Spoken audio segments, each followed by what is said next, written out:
সামাজিক মাধ্যম, গণমাধ্যম সব জায়গাতেই বর্তমানে দুইটা শব্দ খুব ট্রেন্ডিং এ চলছে, আর সেটা হচ্ছে সেভেন সিস্টার্স। কারা এই সেভেন সিস্টার্স? সেভেন সিস্টার্স অর্থাৎ 7 বোন বুঝালেও এরা কোনো ব্যক্তি নয়। নয়নাভিরাম প্রাকৃতিক সৌন্দর্যে ঘেরা ভারতের উত্তর পূর্বাঞ্চল। ভূরাজনৈতিকভাবে অত্যন্ত গুরুত্বপূর্ণ এই অঞ্চলের 7টি রাজ্যকে একত্রে সেভেন সিস্টার্স বলা হয়। সেভেন সিস্টার্সের ইতিহাস ঘাঁটতে গেলে আমাদের ফিরে যেতে হবে সেই 1972 সালে।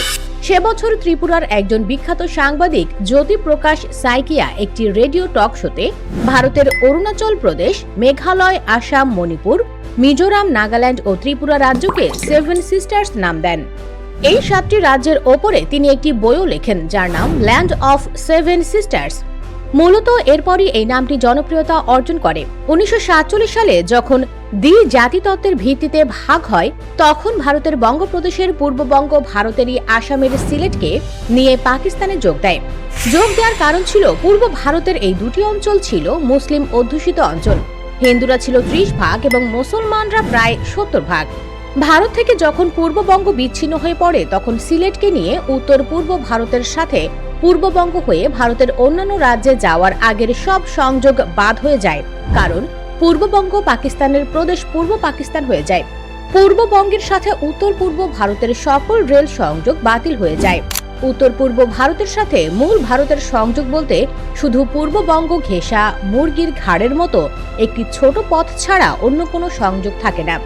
পরবর্তীতে যখন পাকিস্তান ভেঙে মুক্তিযুদ্ধের মাধ্যমে পূর্ব পাকিস্তান বাংলাদেশ হিসেবে স্বাধীন হয়, তখনও ওই মুরগির ঘাড়ের মতো সরু পথ বলবৎ থাকে।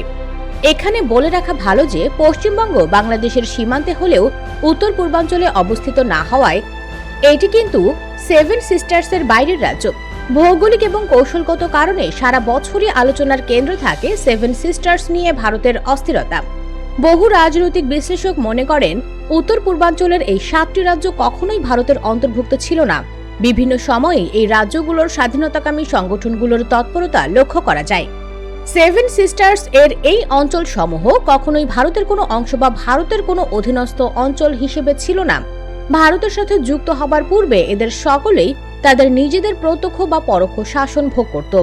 এমনকি যখন আর্যরা সমগ্র ভারত দখল করে নিয়েছিল, তখনও এই অঞ্চলে গারো, খাসিয়া, নাগ, মিজোদের মতো অনার্যরাই তাদের নিজেদের শাসন পরিচালনা করত। পূর্বকালে এই অঞ্চল সমূহ প্রধানত 3টি ভাগে বিভক্ত ছিল। অঞ্চল সমূহ হল মণিপুর, ত্রিপুরা ও আসাম। ব্রিটিশ পরবর্তী যুগে এসে আসাম ভেঙে যথাক্রমে নাগাল্যান্ড, মিজোরাম, মেঘালয় ও অরুণাচল গঠিত হয়। ব্রিটিশদের আগমনের পূর্বে আসাম স্বাধীন থাকলেও ব্রিটিশরা আগমনের পর একে তাদের শাসনের আওতায় নিয়ে আসে এবং একে বেঙ্গল প্রেসিডেন্সির অন্তর্ভুক্ত করা হয়।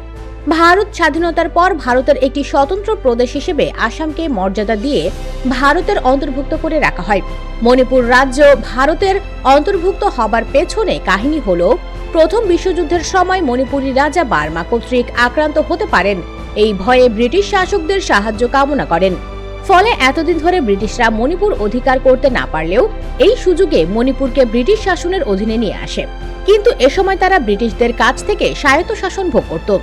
ভারত স্বাধীনতা লাভ করার পর 1949 সালে মণিপুরের রাজা বুধচন্দ্রের সহায়তায় মণিপুরকে ভারতের অধীনে নিয়ে আসে।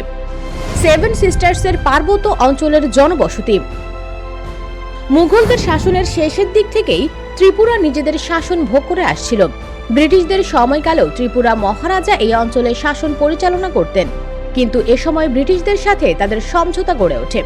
ভারত স্বাধীনতার পর 1949 সালে বাংলার গণমুক্তি পরিষদ আন্দোলনের মাধ্যমে ত্রিপুরাকে ভারতের সাথে একীভূত করা হয়।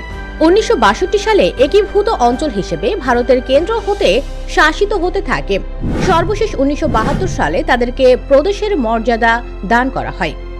জাতিগত ভিন্নতা, ভারতীয়দের শোষণের শাসন, স্বায়ত্ত শাসনের দাবি, স্বাধীন হবার আকাঙ্ক্ষা প্রভৃতি কারণে ভারতীয় কেন্দ্রীয় সরকারের সাথে এদের উষ্ণ সম্পর্ক গড়ে ওঠে। কোনো কোনো সময় এই বিরোধ সশস্ত্র সংঘাতে রূপ ধারণ করে, কেননা ইতিমধ্যে এখানে গড়ে উঠেছে বেশ কয়েকটি সশস্ত্র স্বাধীনতাকামী গোষ্ঠী, যাদেরকে ভারত বিচ্ছিন্নতাবাদী গোষ্ঠী হিসেবে আখ্যায়িত করে এবং ভারতের দাবি এসব সংগঠনকে পাকিস্তান ও চীন মদত দিচ্ছে, যাতে ভারতের এই অঞ্চলকে ভারত থেকে আলাদা করতে পারে। তবে এসব সংগঠনের দাবি তারা শুধু স্বাধীনতার দাবিতে তাদের নিয়মতান্ত্রিক পন্থার আশ্রয় নিয়েছে। যেহেতু ভারতীয়রা তাদেরকে স্বাভাবিকভাবে স্বাধীন হতে দেবে না, তাই তারা দাবি প্রতিষ্ঠার জন্য লড়াই করে যাচ্ছে। তাছাড়া এসব অঞ্চলে ব্যাপক মানবাধিকার লঙ্ঘিত হয়। এসব মানবাধিকার লঙ্ঘিত হবার পেছনে এখানকার সন্ত্রাসী গোষ্ঠী, স্বাধীনতাকামী গোষ্ঠী, এমনকি ভারতীয় সেনাবাহিনীর পক্ষ থেকে এসব মানবাধিকার লঙ্ঘনের মতো ঘটনা ঘটে। জাতিগত দাঙ্গা, চোরাচালান, রাষ্ট্রীয় বাহিনীর সাথে সংঘর্ষের মতো ঘটনা এখানে হরহামেশাই ঘটে থাকে। এই অঞ্চলে সর্বপ্রথম স্বাধীনতার দাবি তোলে নাগারা। ভারত স্বাধীনতা লাভ করার ঠিক আগের দিন অর্থাৎ 14 আগস্ট 1947 সালে তারা নিজেদেরকে স্বাধীন হিসেবে ঘোষণা দিয়ে স্বাধীন নাগাল্যান্ড গঠনের দাবি করে। কিন্তু ভারত তাদের এই স্বাধীনতাকে মেনে নেয়নি। ফলে পরবর্তীতে 1951 সালে নাগাল্যান্ডের স্বাধীনতাকামী সংগঠন নাগা ন্যাশনাল কাউন্সিল কর্তৃক তাদের স্বাধীনতার পক্ষে গণভোটের আয়োজন করে। এতে নাগাল্যান্ড জয়লাভ করে। কিন্তু এবারও ভারত তাদের এই দাবিকে প্রত্যাখ্যান করে এবং 1963 সালে তাদেরকে আসাম থেকে আলাদা করে ভারতে 16তম প্রদেশ হিসেবে অন্তর্ভুক্ত করে। এরপর থেকেই নাগা ন্যাশনাল কাউন্সিল বিচ্ছিন্নতাবাদী আন্দোলনে সক্রিয় হয়ে পড়ে এবং কোনো কোনো ক্ষেত্রে তারা সশস্ত্র পথ গ্রহণ করতে বাধ্য হয়। ফলে ভারতীয় বাহিনীর সাথে তাদের নানা সংঘর্ষ বাধে। এর পরবর্তী সময়ে 1980 সালে গঠিত হয় national socialist council of Nagaland. তারা চীনের মাও সে তুং এর আদলে বৃহৎ নাগা রাষ্ট্র গঠনে সোচ্চার ছিল। তাছাড়া নাগাল্যান্ড ফেডারেল আর্মি নামে আরেকটি বিদ্রোহী গোষ্ঠী রয়েছে। দাবি করা হয় তাদের প্রায় শতাধিক সেনা চীনে প্রশিক্ষণরত। তবে ভারত সরকার তাদের উপর ব্যাপক হামলা, মামলা ও গ্রেপ্তারের মাধ্যমে তাদেরকে অনেকটা দুর্বল করে ফেললেও তাদের স্বাধীনতার দাবি আজও জীবিত। অপরদিকে ভারতের প্রশাসনের দমন নীতির কারণে তাদের অগ্রযাত্রা বহুদূর আগাতে পারেনি। ভারত সরকার এসব অঞ্চলে প্রয়োজনের তুলনায় বহু অতিরিক্ত সৈন্যবাহিনী মোতায়েন করে রেখেছে। ফলে তারা এই অঞ্চলে অনেকটা অঘোষিত সামরিক শাসন পরিচালনা করছে।